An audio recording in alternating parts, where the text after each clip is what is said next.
Good morning, Destination Reader with Miss Shannon here. Hey guys, I am still in Springfield, sitting outside in a car waiting for someone that I had to drive to a doctor's appointment. There's a lot going on. There's quite a few people in the parking lot. I've got somebody in an apartment complex that is right behind me that I have just caught out of the corner of one of my mirrors, and they are riding their bike around their apartment complex, because what else do you do when you're on quarantine, right? It is the year 2020. We are in the midst of a quarantine, hence why I am in the car at a doctor's appointment, because I'm not allowed to go in. Only the person being seen can go in, which is okay with me. However, most of you know Miss Shannon is a slight bit... Hold on, let's fix that. Just a slight bit. See how little that is? A slight bit crazy. And I am reading outside in my car into a laptop with the top open where people can hear me. So, yes, things are different. Anyways, I am been reading Surf Arts a lot. Hunts the Bougre, a novel by Kevin Bolger. And illustrations, I don't think I said this in my last video, by Stephen Gilpin. An amazing book. We are in the midst of chapter 13 is where we are starting. I am the type of person that people watches. I love it. Sometimes, we're not even going to go there. Anyways, sometimes I make up, we're going there. Sometimes I make up stories about the people like in parking lots. As a kid, when my mom went into the store, me and my dad or sometimes my sister, we would play a game of people watching to see if people would remember where they parked their car. This was before the day and age that you could push a button and it would honk and you could kind of locate your car. So that was always fun. So since that point, I have been a people watcher. I can entertain myself 1,000% just by watching people. And I am almost 100% positive that if somebody were to watch me, they could entertain themselves as well. So we're 2 minutes and 50 seconds into the intro. I am Miss Shannon. I am a library in the state of Illinois, in the great city of Bement. Some people call it, it doesn't matter what they call it. Anyways, we are in a chapter book, Surf Arts a Lot, Hunts a Booger. I do have voices. I said I wasn't going to do it in the last reading, and I started to, but I didn't bring enough water. I know, crazy. Me, not enough water. To maybe do all the voices, because it does make my throat scratchy and itchy. I am dyslexic. I have been in special education or resource classes since first or second grade. I think it was the end of first. Anyway, it doesn't matter when.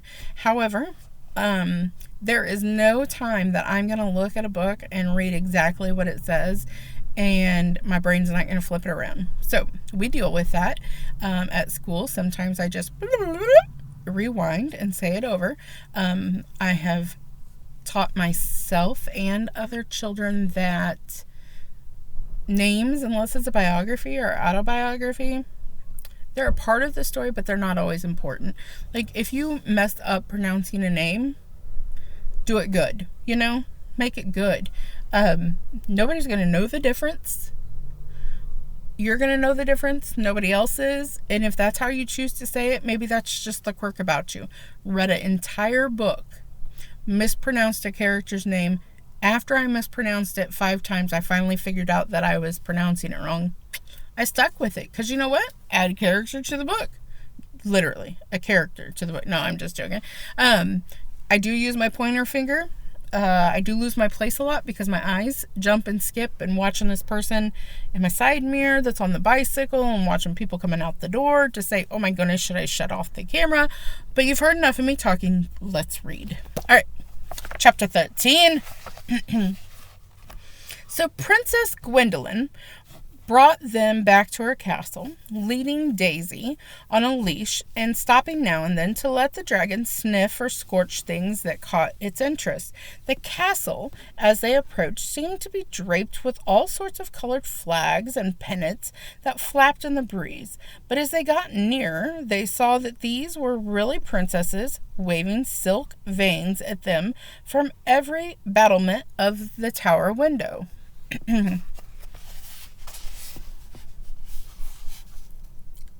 Sorry, it's sunny. I'm hot. We got a window open and a lot of sun. Excuse me. They entered the castle gates. Princesses fluttered into the courtyard from all directions, smoothing their royal gowns and fussing with their tiaras, and shoving one another out of the way in the most unprincessy fashion. "Oh, love," sighed a princess. "Oh, romance," snapped another. "Oh, please," sneered Gwendolyn. Gwendolyn's sisters hurled together in a phalanx, of princesses, teetering like pigeons, making goo-goo eyes behind their veils, and nudging each other side with an occasional sharp elbow. "Hello, Sir Knight," they cooed, batting their eyelashes. This is how they do that. Back in the day, I guess that was attractive. I don't know if I met a real princess if they did that, if it would be like attractive to moving on. Anyways, hello, Sir Knights, they cooed, batting their eyelashes. "I get the wet head," whispered the princesses with a lisp. This was Gwenzelda. "Dada, one must be 70 years, eh, Aud?" "Get out," said the princesses, who was extremely bossy. "He couldn't be a day over 60, and I say he's dreamy." Well, the princesses invited their guests to lunch, which they insisted on calling a luncheon. They led them to the dining hall, where a long table was set with frilly placemats and fancy dishes, while Sir Fartsalot was seated between the princess who was extremely bossy and the princess who always talked about herself. For some reason, he spoke very little. That's kind of odd of Sir Fartsalot, isn't it? Well, Sir Cedric sat beside the princess who was in astrology, but fortunately for the princess, who never let people finish their sentence, sat on the other side and kept cutting her short. Harry said at the end of the table with Gwendolyn. "You princesses get all the luck," Gwendolyn complained. "Roaming around, having adventures all the time." "Oh, you princes get all the luck, not princesses." Why would Gwendolyn say that? See? Miss Shannon. Anyways, "roaming around, having adventures. It's okay, I guess," said Harry. "Okay? Huh? I wish I could live more like that," Gwendolyn sighed. "Wild and free, master of my own destiny." Then she added bitterly, "You ever try to get into a bathroom in a castle with 12 princesses? Let's think about that for a moment. One bathroom, 12 people, plus you. No. That's worse than a schoolroom bathroom, isn't it? And they have more than one toilet. No way, Jose. Anyways, during the meal, Harry noticed princesses winking across the table at Sir Fartsalot and Sir Cedric, or blowing them kisses, or passing them secret love notes that made the knights blush in alarm. After the lunch, the princess, who extremely bossy, sent Gwendolyn and Harry outdoors to play. They were glad to get away, but Sir Fartsalot and Sir Cedric watched them go with desperate looks. Outside, Gwendolyn and Harry played hide-and-seek with Daisy until the dragon went off in a sulk because it was always the first one found. Hide-and-seek? And the dragon was mad that he was always the first one found? Huh, he's a dragon! Do you know how big dragons are? I don't. I've never met one. But legend has it, they're huge.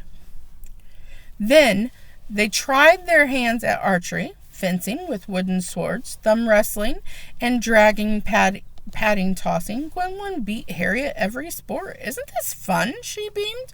All my sisters ever want to do is have fancy dress balls. Gwendolyn begged Harry to show her some more magic like she had seen him doing with Daisy. So Harry did some tricks with the length of a rope. He cut it into tiny sections, then pulled it out of a hat in one piece again. He tied it into knots that came undone with a yank and some magic words. Then, for a finale, he made the rope dance like Snake Chamber's cobra. Cool, Gwendolyn said. Watch me climb it. She started to scramble, hand over hand, up the levitating rope. I don't think... Harry tried to warn her, but before he could finish, the rope collapsed, throwing Gwendolyn to the ground. Are you all right? Harry asked. Gwendolyn sat up with her hair in tangles and a wild look in her eyes. Do that again, she said. Wait, I get a longer rope. Then, when they came back inside, the castle was dark and eerily deserted. There wasn't a knight or a princess in sight. Well, Gwendolyn led Harry to a gloomy upstairs hall where the castle's guest rooms were. The hall was in darkness because the lanterns along its walls had burned out. Cobwebs stretched from the ceiling. Paintings hung askew. Sorry, it's a little dusty. We don't get many guests, Gwendolyn apologized. That is, except for Ghost. Ghost? Harry stammered. The only light was a dim glow coming from under the door at the end of the hall. Well, that's probably your friends down there, Gwendolyn said. Or else it's the ghost. Well, good night. She clapped him on the back, jolting him forward, and left. Harry was alone. He stood frozen for a minute, listening for ghosts. Then he slowly took a few steps forward. The floor creaked under him, which gave him an eerie feeling, especially as it was a stone floor. Stone floors aren't supposed to crack. Anyways, Harry jumped as a rat scurried across his path. Then another larger rat scurried after it, licking its chops. Finally, Harry reached the door at the end of the hall. He knocked 3 times. Tap, tap, tap. That looks kind of scary, doesn't it?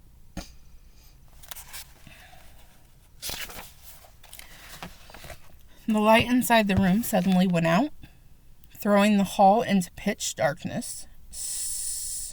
Sir Farts-a-Lot? Harry called out in terror. Sir Cedric? They're not here, answered the voice behind the door. They left. Sir Cedric, is that you? Harry replied. It's me, Harry. Behind the door was a loud commotion of heavy objects being dragged across the floor. Finally, the door opened an inch. An eye peered out from the crack. It is you, Sir Cedric exclaimed. He swung open the door and hurried Harry into the room. Sorry, Your Highness, but one can't be too careful around here. Inside was a large, dusty room lit by moonlight. Sir Farts-a-Lot stood by the open window, keeping watch from behind a curtain. Sir Cedric pushed a velvet-covered sofa and half a bedroom suit back up against the door. That's a lot of stuff to put up against the door. The door was littered with rocks and scraps of parchment. What's going on? Harry asked. A siege, for Sir Farts-a-Lot explained. We're completely surrounded. His face, when he turned away from the window, was covered in red smears. Sir Farts-a-Lot? Harry gasped. Is that blood? I only wish it was, Sir Farts-a-Lot replied back, blinking. Harry stepped closer and saw the smears were not blood at all, but lipstick. Harry picked up one of the rocks that he scattered all over the floor and untied a parchment wrapped around it, and it read, My knight in shining armor, What happiness fills my soul to know that we are in love. Of course you couldn't come right out and say so, but I read it in your eyes, darling. I saw it in the way you looked at me, or rather, in the way you didn't. In the way you turned quickly away whenever our eyes met, because you were so overcome with emotion. I could tell your heart thrilled as mine. But by the way you actually jumped when my hand brushed up against yours as I passed the salt. Now I shall wear that salt shaker next to my heart forever as a symbol of our love. And though you could not speak your feelings openly, I caught your secret meaning of what you told me. Mem, you are standing on my foot. Oh, what poetry those words are to my ears. They're all the same, Sir Cedric said grimly.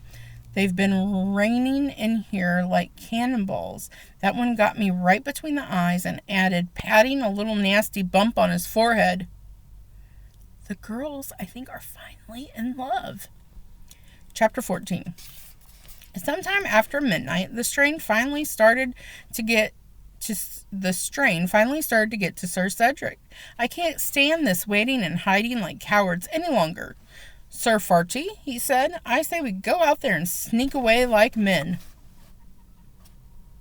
So they dug through the barricade and bravely tiptoed out of the castle's dark corridors. The knights slung along, fearing princesses lurked around every corner. Harry kept those behind them, over his shoulder, looking for ghosts. They made it out of the guest hall and down the winding stairs, but as they were passing through the ground floor library, a ghoulish figure appeared in the doorway ahead, barring their way. It was more hideous than any ghost Harry had ever imagined.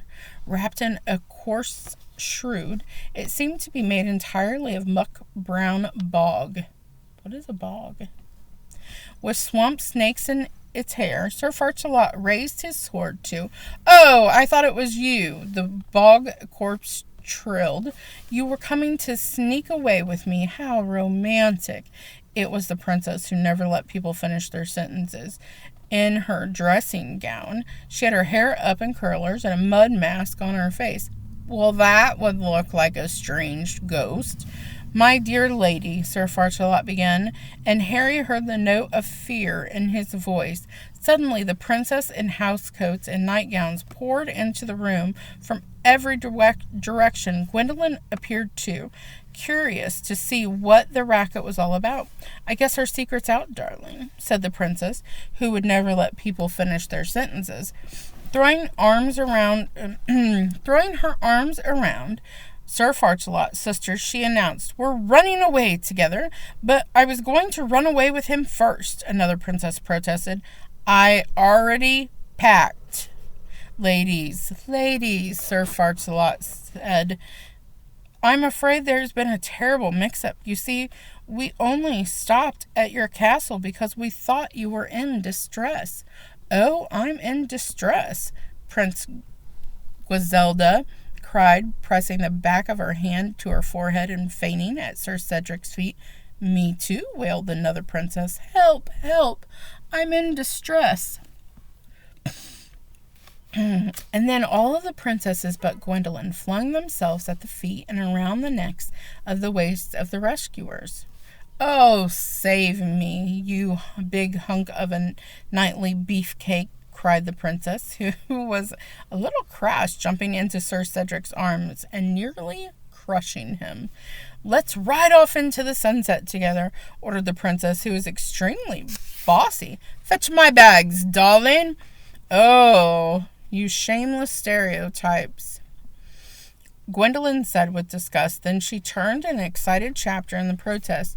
Sir Farcelot and Sir Cedric, meanwhile, found themselves back into the most desperate corner of their careers. We're awfully, sorry, girls, Sir Cedric said, prying princesses from his every limb, but we are men of adventure, you see. So as you aren't in any protested danger, Sir Farcelot said, shaking the last princess off his leg and assuming a defense position atop an old bookcase. He jumped on an old bookcase to get away from this lady. Whoa. I'm afraid, gasping for breath, I'm afraid we must be on our way. You see, we thought you were being held at bay by a dragon or some ogres, perhaps, or at least an ogre, said the princess. Whoever let people finish their sentences? Well, why didn't you say so? We've got loads of those.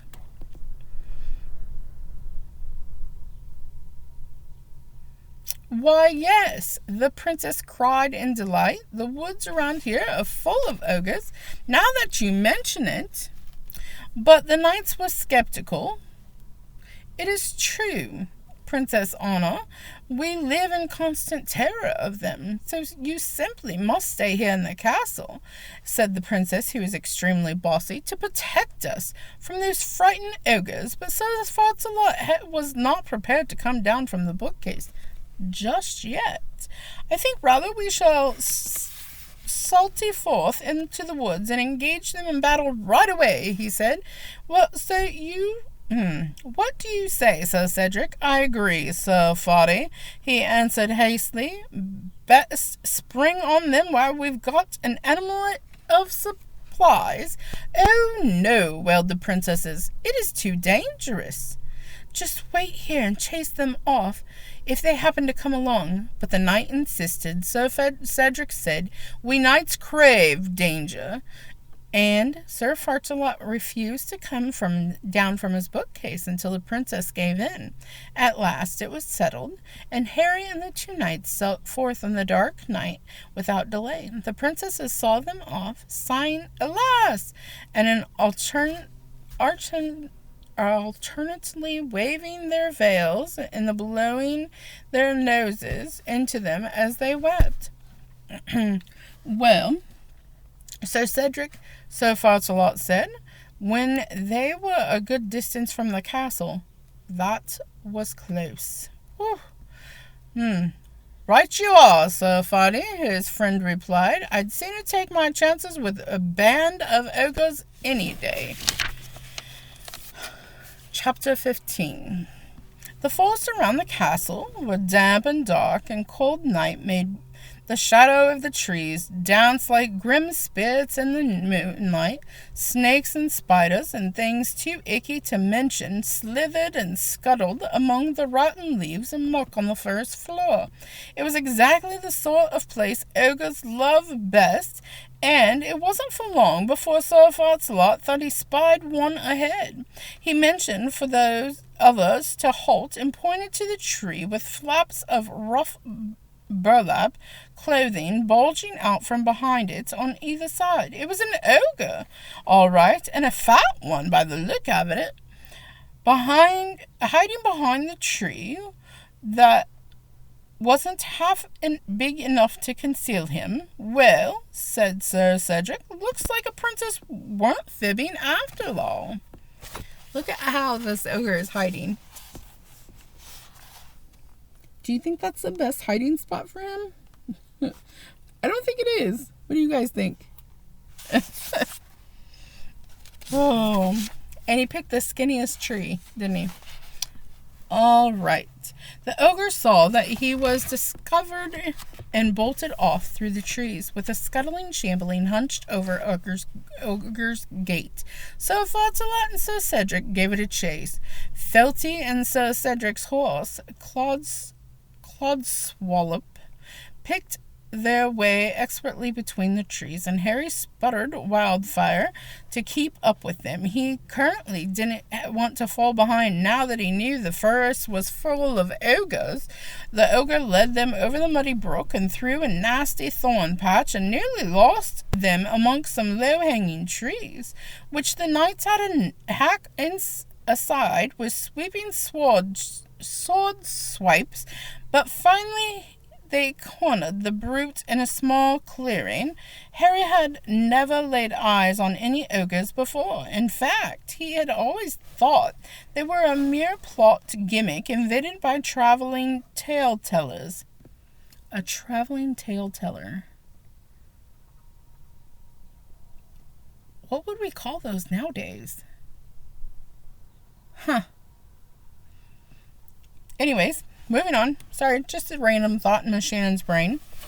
This one was squat and hairy and huge hands and even huger leathery ears. Harry couldn't see his face because Ogres was trembling against a tree, covering his eyes and his hands and making scared sniffling noises.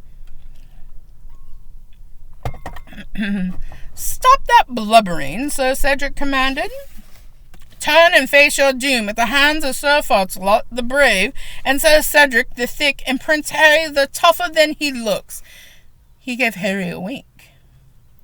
As a noble quintuplet of knights as ever swung the sword, Cedric added, What? The ogre asked. He peeked out from behind his hands with one eye. Immediately he ceased trembling and straightened up. Ouch! It's only a couple of nights, he said, sounding relieved. Hey, fellas, he called. Come out. It's only a couple of nights. I'm saying couple of, but it's coupla.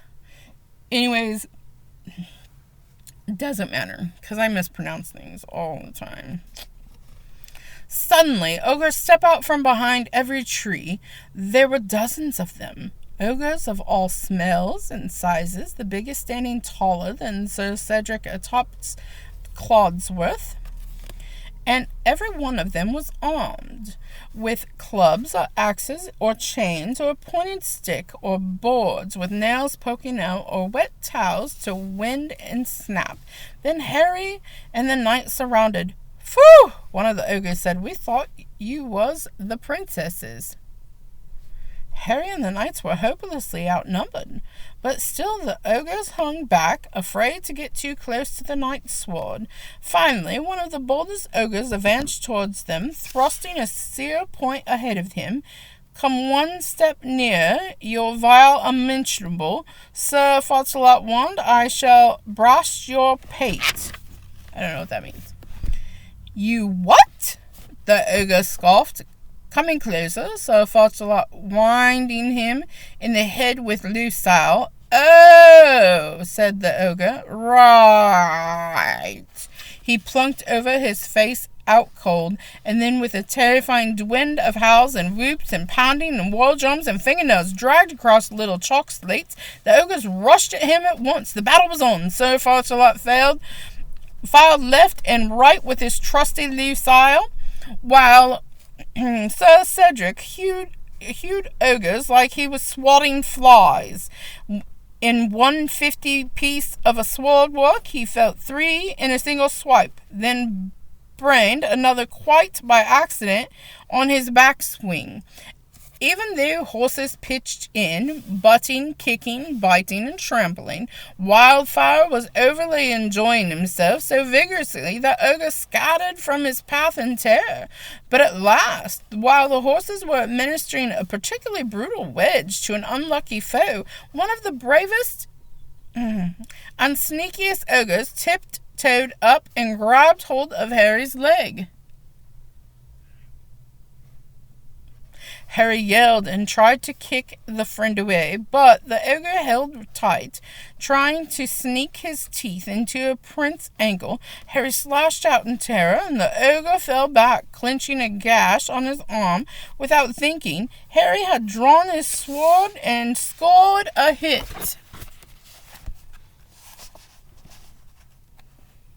The sun is really throwing me off. I want to make sure you guys can see these ogres. You see? Ooh. Here, let's see. You see that? Yeah. The sun is not cooperating with me.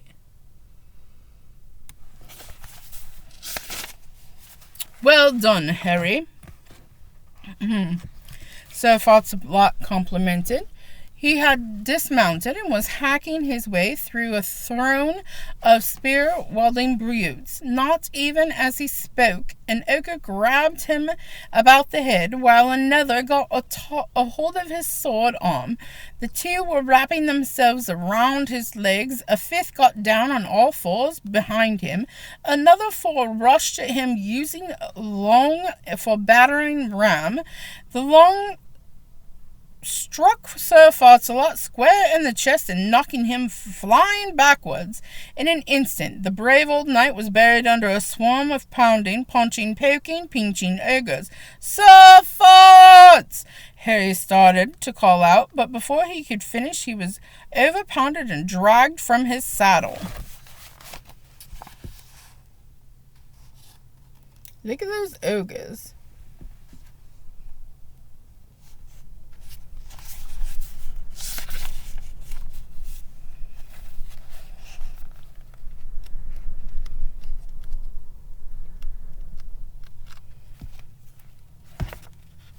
All right, I'm going to stop it for there. We will continue on chapter 16 going forward.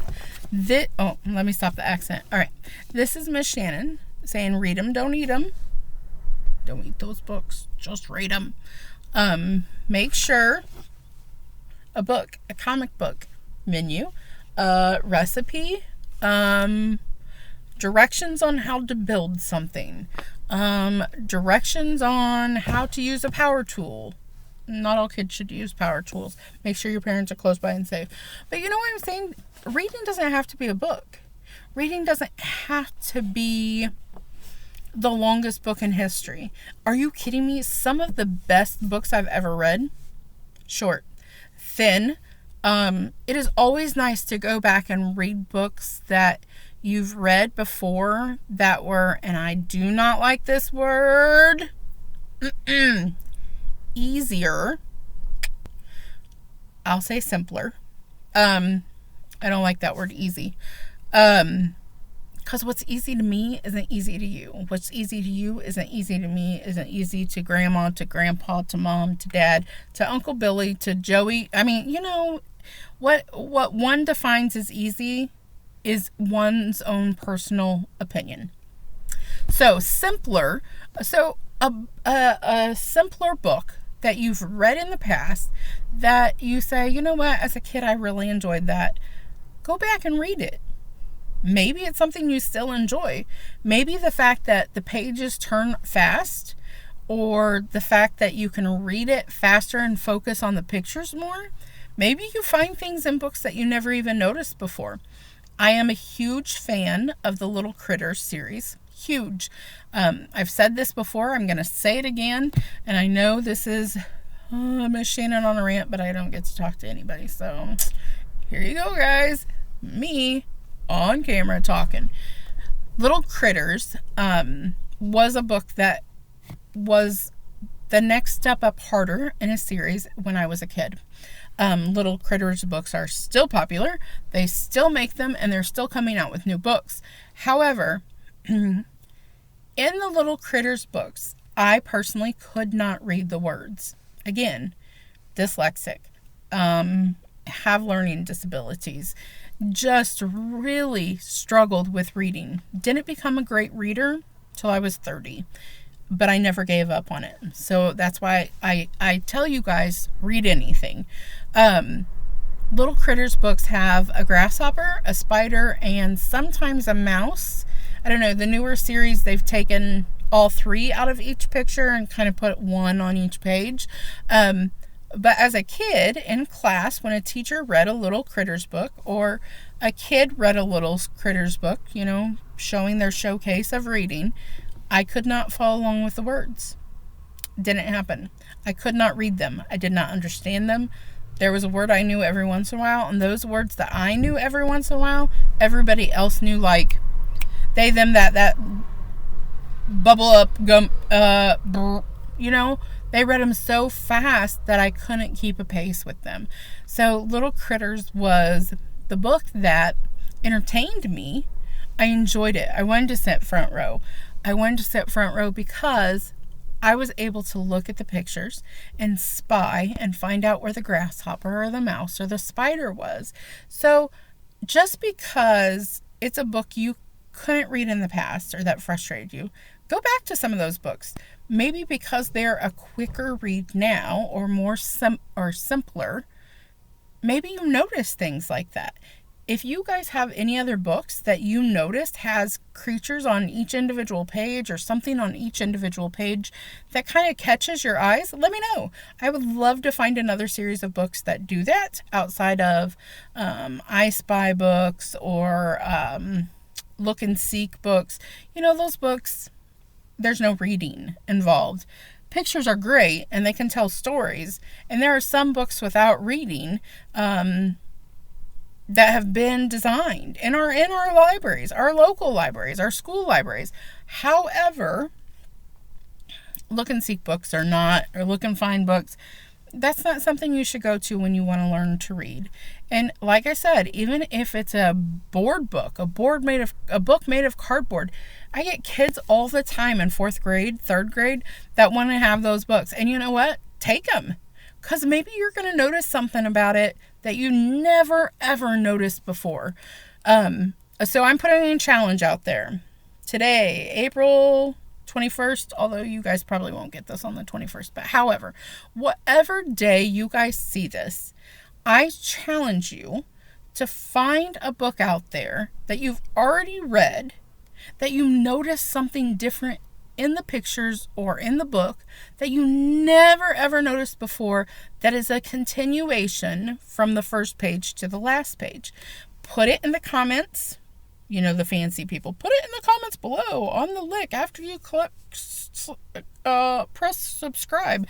Anyways, put it in the comments. Let's see if we can find some other books out there that have random things in it that we can learn from. Okay? So I challenge you all.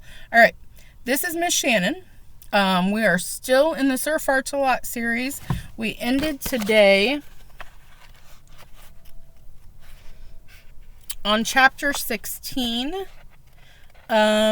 We have till chapter 32, kids, so we still have a lot more reading to do, but that's all right. Good read. We can take our time with it. All right, this is Miss Shannon telling you, smell you later, and read them, don't eat them. I'm out. Peace.